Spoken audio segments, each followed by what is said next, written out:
లేకపోతే అది ఉపయోగం ఉండదు.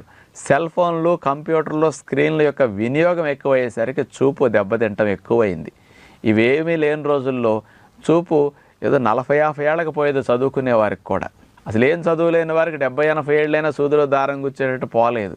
అందుకని వెనకటి రోజుల్లో ముసలోళ్ళు 90 ఏళ్ళైనా 85 ఏళ్ళైనా సూదిలో దారం గుచ్చేవాళ్ళు. ఇప్పుడు పిల్లలందరికీ బడికెళ్ళే వాళ్ళకి 100 మంది బిడ్డలకి ఇచ్చి సూదిలో దారం ఇచ్చి గుచ్చండి అంటే సగం మంది ఇక్కడ ఫెయిల్ అయిపోతారు.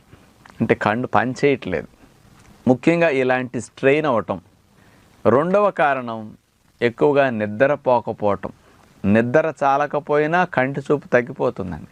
నిద్రకు చాలా ప్రభావం ఉంటుంది కంటి చూపుకి. అంచేత నిద్ర కూడా ఒక 5-6 గంటలే పోతున్నారు, కొన్ని చోట్ల అయితే 4-5 గంటలే పడుకుంటున్నారు బిడ్డలు. అందుకని నిద్ర చాలకపోతే కంటి చూపు బాగా దెబ్బతింటుంది.